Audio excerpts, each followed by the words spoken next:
नमस्कार, आप देख रहे हैं खबरों का सबसे विश्वसनीय और धमाकेदार बुलेटिन न्यूज ब्लास्ट और आपके साथ में विजेंद्र सोलंकी। राजस्थान एक बार फिर से चुनावी बयार के बीच बहता हुआ दिखाई दे रहा है, क्योंकि उपचुनाव का शंखनाद हो चुका है। मुख्यमंत्री अशोक गहलोत का चुनावी दौरा। लंबे वक्त के बाद मुख्यमंत्री अशोक गहलोत जमीन पर सीधे जनता से संपर्क करते हुए नजर आएंगे। हालांकि संपर्क कभी टूटा नहीं, वर्चुअली वो लगातार जुड़े रहे, लेकिन एक लंबे दौर के बाद वो जमीन पर होंगे, कांग्रेस के लिए वोट मांग रहे होंगे। 7 अक्टूबर को धरियावद का चुनावी दौरा उनका तय हो चुका है। इस दौरान लसाड़िया, झल्लारा और धरियावद में चुनावी सभा वो करने वाले हैं, यानी कि 3 सभाएं एक विधानसभा क्षेत्र में मुख्यमंत्री अशोक गहलोत की होंगी। सबसे पहले 7 अक्टूबर धरियावद का दौरा मुख्यमंत्री अशोक गहलोत करेंगे। धरियावद के अंदर बाई इलेक्शन है, वहां का दौरा करेंगे। बीते चुनाव में बीजेपी वहां से जीती थी और शायद इसलिए मुख्यमंत्री का फोकस सबसे पहले धरियावद पर है।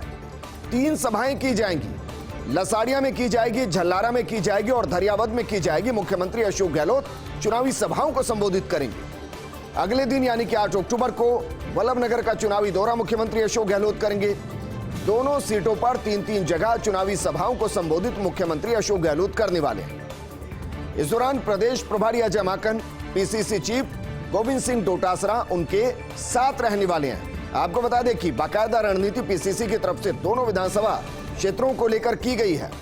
अभी से कांग्रेस वहां एक्टिव मोड में है, लगातार वहां मार्किंग की जा रही है, एक तरीके से कह सकते हैं मैन टू मैन मार्किंग की जा रही है। लेकिन अब मुख्यमंत्री अशोक गहलोत मोर्चा संभालते हुए 7 और 8 अक्टूबर के चुनावी दौरे सामने आ चुके हैं। 7 अक्टूबर को जहां धरियावद की लसाड़िया, झल्लारा और धरियावद में चुनावी सभा करेंगे, वहीं 8 अक्टूबर को 3 जगहों पर मुख्यमंत्री अशोक गहलोत वल्लभनगर में सभा करेंगे और उनके साथ होंगे प्रदेश प्रभारी अजय माकन, पीसीसी चीफ गोविंद सिंह डोटासरा और जाहिर है इसके अलावा भी तमाम विधायक, मंत्री और नेता सभाओं में मौजूद रहेंगे।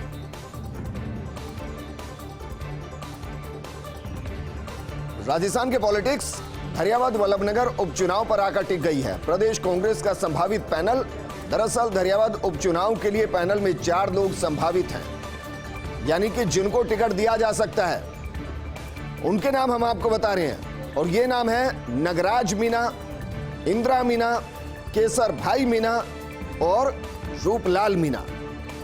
वल्लभनगर उपचुनाव के लिए पैनल में 3 लोग संभावित हैं और इनमें नाम है प्रीति शक्तावत का, भीम सिंह चंदावत का और ओम प्रकाश मैंड्रिया का। तो दरअसल दोनों सीटों का आकलन हम आपको बता रहे हैं, वो संभावनाएं बता रहे हैं जिनको कांग्रेस मैदान में उतार सकती है, क्योंकि प्रदेश कांग्रेस का संभावित पैनल जिसमें कौन कौन से नाम सामने आए हैं, दोनों सीटों का जिक्र हम कर रहे हैं। धरियावद और वल्लभनगर दोनों सीटों पर कौन कौन से संभावित नाम। सबसे पहली बात धरियावद उपचुनाव की, यहां 4 नाम है। अगर बात की जाए वल्लभनगर की तो 3 नाम है। मेरे सहयोगी और ब्यूरो चीफ योगेश शर्मा जुड़ चुके हैं। योगेश, बीता बाई इलेक्शन हमने देखा संभावनाओं के आधार पर परिवार को ही टिकट दे दिया गया। क्या उसी रणनीति के तहत दोनों पार्टियां यहां काम करती नजर आएंगी, जातिगत समीकरणों को साधते हुए, या कुछ और रणनीति नजर आ रही है? और जो नाम आपकी तरफ से दिए गए हैं, संभावनाएं किसकी ज्यादा है? देखिए, सबसे बड़ी बात है, जो सबसे चौंकाने वाला नाम है वो धरियावद में है। जो प्रतापगढ़ के विधायक है रामलाल मीणा, उनकी पत्नी इंदिरा मीणा को धरियावद में कांग्रेस के पैनल में शामिल किया गया है।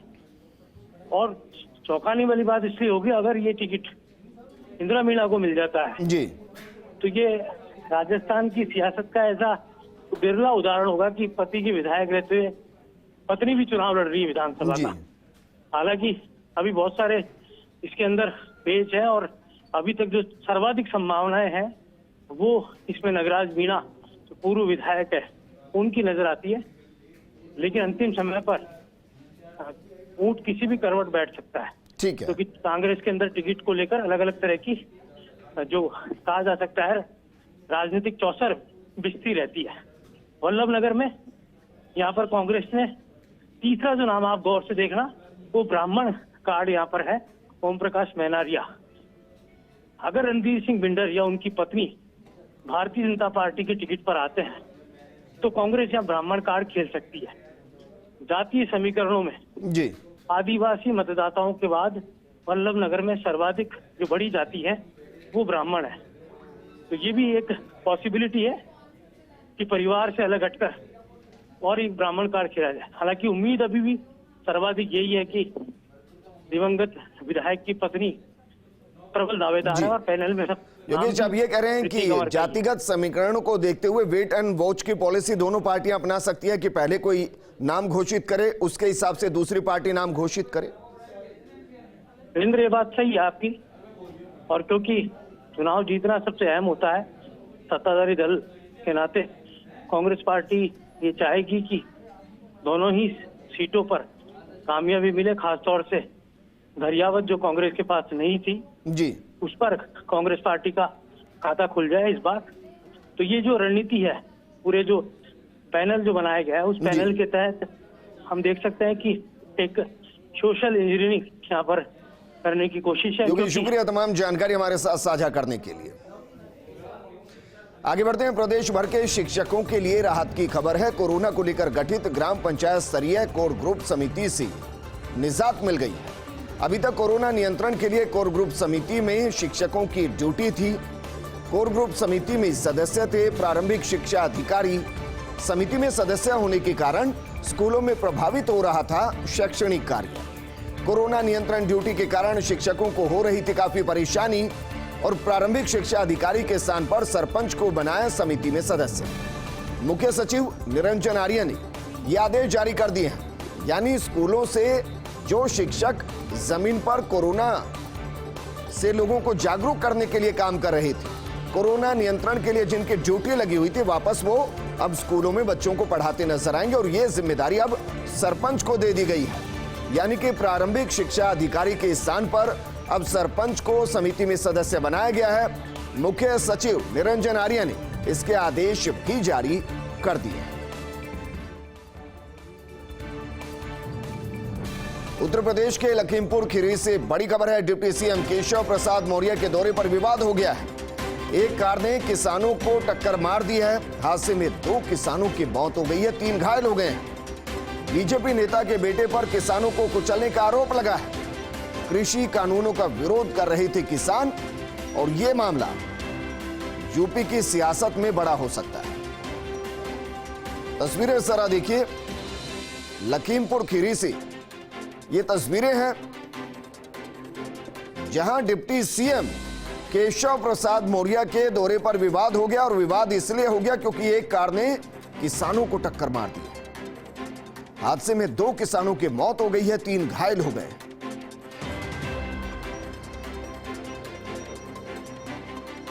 हमारे साथ UP news editor Gyanendra Shukla ji जुड़ गए हैं।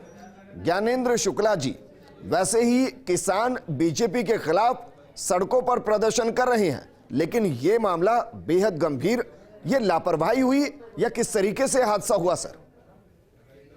देखिए, ये बेहद दुर्भाग्यपूर्ण घटना है और ये घटना अगर कहा जाए इस घटना की जो पहले से ही पड़ गई थी तो ये उचित ही होगा, क्योंकि यहाँ पर आपको मैं बता दूं कि जो केंद्रीय गृह राज्य मंत्री हैं, केंद्रीय गृह राज्य मंत्री उनका अजय मिश्रा टेनी, उनका गांव है लखीमपुर में। यहाँ पर तिकोनिया इलाका है, उसके गांव मनवीर है। वहाँ पर दरअसल डिप्टी सीएम केशव प्रसाद मौर्य को वहाँ पर पहुंचना था, क्योंकि उनको लखीमपुर में कई लोकार्पण के और उद्घाटन के कार्यक्रम करने थे। उसके बाद उनको केंद्रीय गृह राज्य मंत्री के गाँव पर भी जाना था और कल ही से उस हेलीपैड जो था, अग्रसेन खेल मैदान है, उस हेलीपैड पर जो किसान हैं, जो कृषि कानूनों को लेकर आंदोलित हैं, वो उन्होंने हेलीपैड पर कब्जा कर लिया था। तो उसके बाद डिप्टी सीएम के कार्यक्रम में थोड़ी तब्दीली की गई और वो सड़क मार्ग से चलकर सुबह 9 बजे वो 12 बजे लखीमपुर पहुंचे। लेकिन तिकोनिया जो इलाका है, जहाँ पर किसान की ज्यादा बड़ी तादाद में इकट्ठे थे, वहां पर उन्होंने काफी विरोध वो कर रहे थे लगातार। होर्डिंग को भी उखाड़ कर उन्होंने विरोध किया और दूसरे तरीके से नारेबाजी भी कर रहे थे।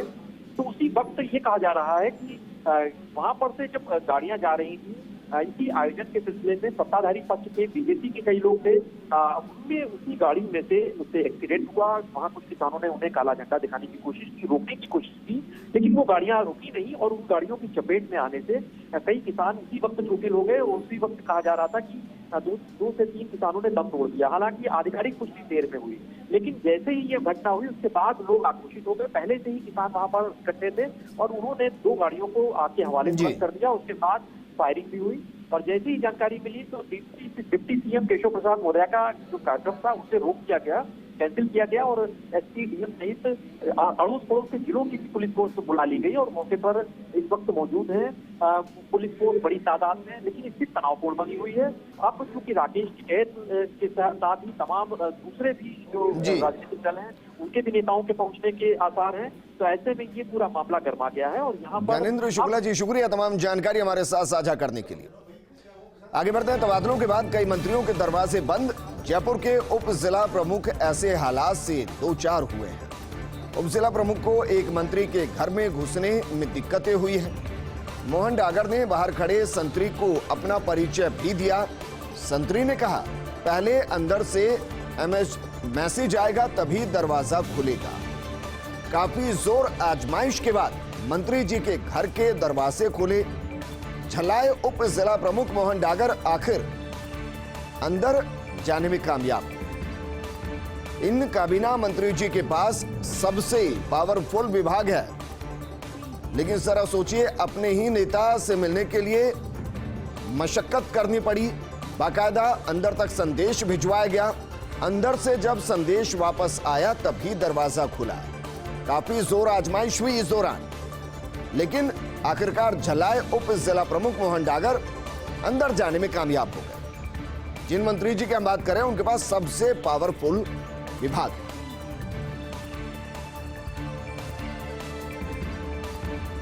शीट परीक्षा में कथित धांधली का पर्दाफाश करेगी एसओजी।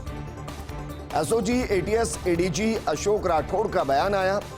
उन्होंने बयान देते हुए कहा कि इस प्रकरण से जुड़े हर कड़ी को बेनकाब करेगी एसओजी। एसओजी अब तक 10 आरोपियों को गिरफ्तार कर चुकी है। एडीजी अशोक राठौड़ ने रीट अभ्यर्थियों को आश्वस्त किया और कहा कि इस प्रकरण की जांच में जो भी आरोपी सामने आएंगे, शुरुआत से लेकर अंत तक जो भी इसमें संलिप्त पाए जाएंगे, सभी लोगों को बेनकाब किया जाएगा और ये एसओजी करेगी। जांच में जैसे जैसे नाम सामने आएंगे उनकी हर हाल में गिरफ्तारी होगी। रीट को लेकर काफी बवाल हुआ। सियासत अभी भी चरम पर है, लेकिन इन सबके बीच में सवाल यही है कि अगर पेपर सेंटर से बाहर आया, अगर पेपर देरी से पहुंचा, अगर सील खुला हुआ पेपर अभ्यर्थियों के पास पहुंचा, जहां जहां पेपर परीक्षा शुरू होने से पहले बाहर आ गया था, ये तमाम ऐसे मामले जिनकी जांच एसओजी कर रही है। और इसी को लेकर SOG ATS ADG Ashok Rathore ने बड़ा बयान दिया और उन्होंने कहा कि इस प्रकरण में कड़ी से कड़ी को जोड़ा जा रहा है और इसकी हर कड़ी को बेनकाब किया जाएगा। 10 आरोपियों को अभी तक गिरफ्तार किया जा चुका है।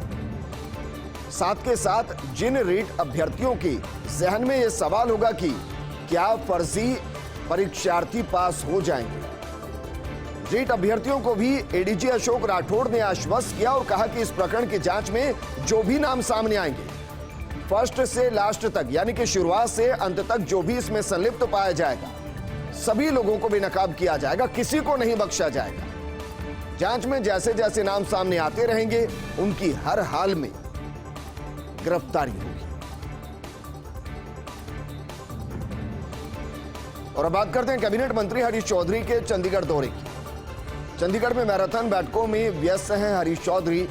पंजाब में मचे सियासी घमासान के बाद हालात अब नियंत्रण में। सीएम चन्नी और सिद्धू के बीच लगभग आपसी सहमति बन चुके हैं, इस तरीके की खबरें मिल रही हैं। पंजाब के प्रवेशक के तौर पर मंत्री चौधरी ने कमान संभाल रखी है। चन्नी सिद्धू के बीच सुलह में भी चौधरी की अहम भूमिका मानी जा रही है। या कहें कि आलाकमान की तरफ से उन्हीं को ये टास्क दिया गया है कि चन्नी और सिद्धू के बीच में समझाइश की जाए, दोनों के बीच में समझौता कराया जाए। देर शाम तक पंजाब कांग्रेस के लिए राहत की खबर आ सकती है और राहत की खबर यही कि कैप्टन सिद्धू वापस अपना इस्तीफा ले ले, प्रदेश अध्यक्ष की जिम्मेदारी संभाले और एक बार फिर वही तस्वीर सामने आए, यानी कि चन्नी और सिद्धू एक साथ एक फ्रेम में दिखाई।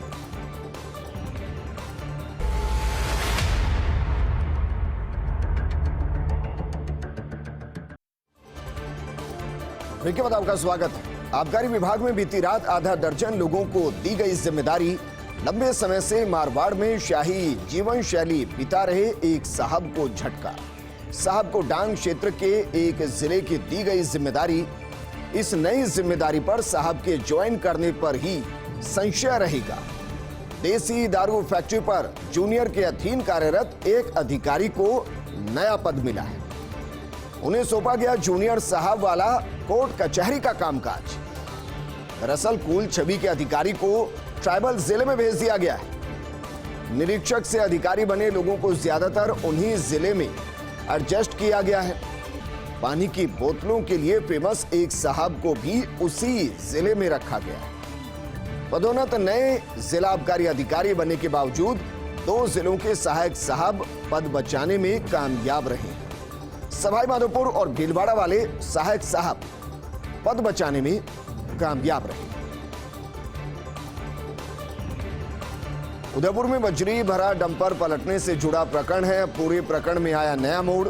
जानकार सूत्रों के हवाले से जो खुलासा हुआ है, खनन टीम को देख डंपर का डाला प्रेशर से उठाया गया, लेकिन डंपर चालक का पासा पड़ गया उल्टा।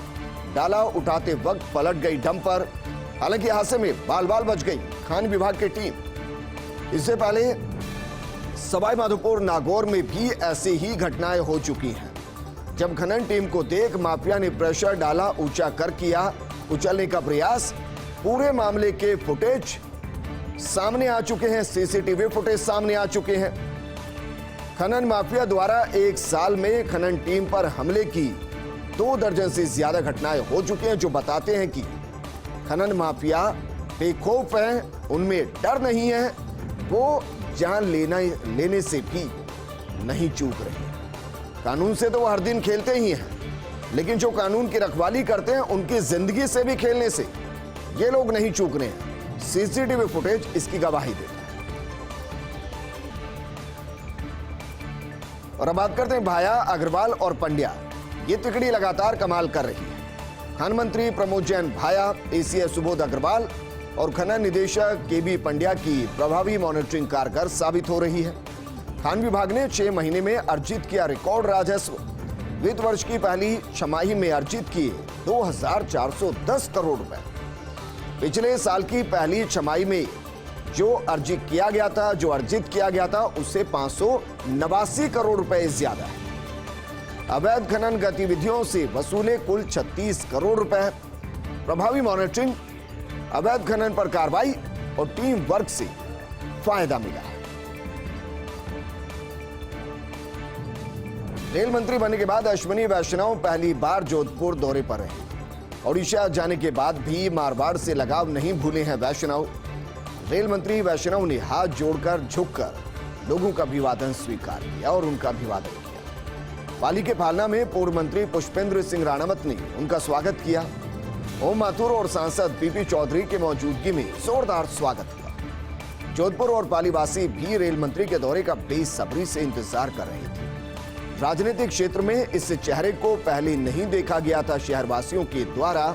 ऐसे में जोधपुर पाली की जनता को अश्विनी वैष्णव को देखने का क्रेज नजर आया। रेल मंत्री ने शहर के लोगों में गहरी छाप छोड़ने की भी ललक नजर आई।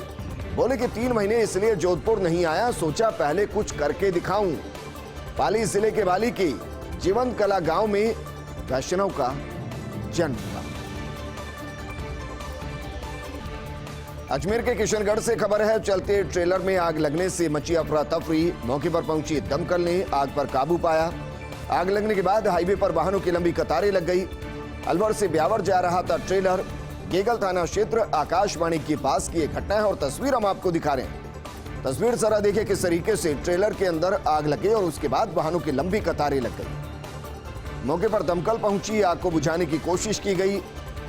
ये ट्रेलर अलवर से ब्यावर जा रहा था। गेगल थाना क्षेत्र आकाशवाणी के पास ये घटना बताई गई। जय शिवा सरदार की, जय राणा प्रताप की। विजयदशमी के दिन चहुओर गूंजेंगे ये बोल। आरएसएस ने तय कर लिया है, विजयदशमी पर निकलेंगे पथ संचलन और उसी दिन संघ मनाता है अपना स्थापना दिवस भी। दरअसल 1925 में दशहरे के दिन नागपुर के मोहिते बाड़े में संघ की स्थापना हुई। डॉक्टर हेडगेवार ने आरएसएस की स्थापना की थी। शस्त्र पूजन की परंपरा इस दिन निभाई जाती है। देश भर में कोरोना गाइडलाइंस के अनुसार कार्यक्रम होंगे। प्रदेश समेत जयपुर के 30 नगरों में संचलन निकाला जाएगा। और अब बात करते हैं पर्यटन निगम की, जिसकी बेशकीमती संपत्ति बर्बाद हो रही है। 3 साल हुए रामगढ़ झील विलेज में तालाबंदी को, लेकिन पर्यटन निगम नहीं बना पाया रिवाइवल प्लान। न बिकी न पीपीपी पर दिया गया और न ही खुद के चलाने की योजना बना पाए। ऐसे में बेशकीमती संपत्ति दीमक के हवाले है। 20 नवंबर 2017 को बंद हुई थी 15 यूनिट। अभी इनमें से महज 2 यूनिट दोबारा शुरू हो चुके और 15 पर ताला लटका हुआ है। इस बुलेटिन में फिलहाल इतना ही, लेकिन आप बने रहिए फर्स्ट इंडिया न्यूज के साथ, क्योंकि खबरों का सिलसिला लगातार जारी है। नमस्कार।